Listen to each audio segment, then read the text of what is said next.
I plunged deeper into the heart of the woods, the fading sunlight casting long shadows that danced upon the tangled undergrowth.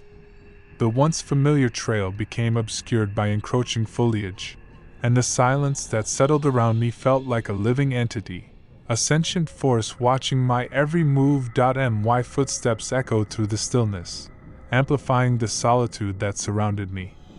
A chill crept up my spine, a foreboding sense of unease that clung to the air. It was as if the very essence of the forest had shifted, awakening something ancient and unseen. I pressed on, guided by the dim glow of the moon filtering through the dense canopy. The rustling leaves beneath my boots became a rhythmic percussion, a disconcerting heartbeat in the heart of the wilderness. The subtle sounds of the night creatures seemed to fade, replaced by an oppressive stillness that set my nerves on edge. As I navigated the increasingly narrow trail, the trees closed in like silent sentinels, their branches intertwining above me. The air thickened, and I could almost taste the anticipation, a metallic tang that clung to the back of my throat. It was a taste of the unknown, a flavor of something I couldn't quite comprehend. A distant howl echoed through the woods, sending shivers down my spine. I told myself it was just a coyote, a natural denizen of the wilderness, but the echo of the sound lingered, twisting into something more sinister in the recesses of my imagination. My pace quickened, driven by an instinctual urge to escape the encroaching darkness. The trail led me to a clearing bathed in the silvery glow of the moon.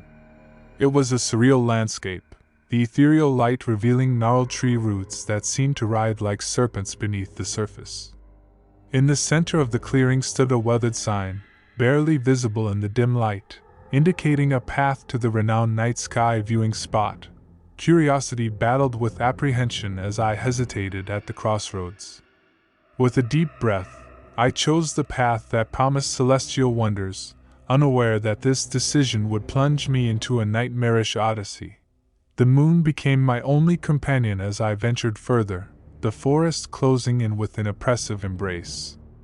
The trees, now towering behemoths, obscured the night sky, rendering the once promised celestial display a distant memory. The winding trail twisted into labyrinthine patterns, disorienting my sense of direction. It was in this disconcerting maze that I first heard the whispers, the faint, indistinct murmurings that seemed to emanate from the very air around me.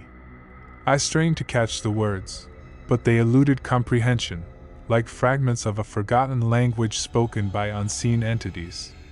Goosebumps erupted on my skin, and a cold sweat broke across my forehead. With each step, the whispers grew louder, an ethereal chorus that toyed with my sanity. They echoed fragments of my own fears, dredging up memories I had long buried. A voice, or perhaps a cacophony of voices, whispered of darkness, of isolation, of the profound terror that lurked within the human soul. I quickened my pace, a futile attempt to escape the haunting symphony that enveloped me. The trail, now obscured by the suffocating fog, twisted and turned without rhyme or reason. Panic set in, and I began to question the very nature of my surroundings.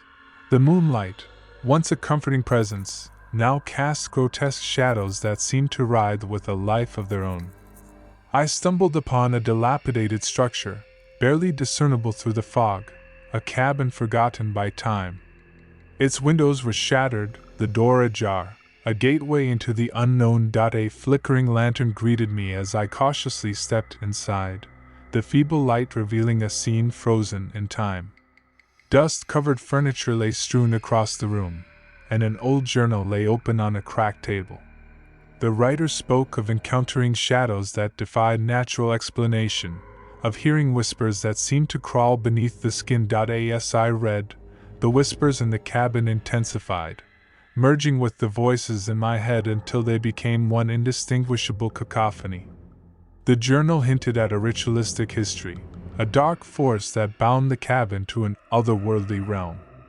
Dread settled in my chest as I realized that the whispers were not merely spectral echoes but a manifestation of something far more sinister. The cabin itself seemed to groan with an otherworldly resonance, as if the very wood and stone were alive with a malevolent energy. Shadows clung to the corners, morphing and contorting in response to the unseen forces that held sway. Fear gripped me in its icy embrace, and I fled the cabin, the oppressive presence following me like a spectral specter. The fog outside had thickened, transforming the forest into a labyrinth of uncertainty. The whispers pursued me, taunting me with fragments of my deepest fears. My breath came in ragged gasps as I sprinted through the winding trails, the unseen forces closing in.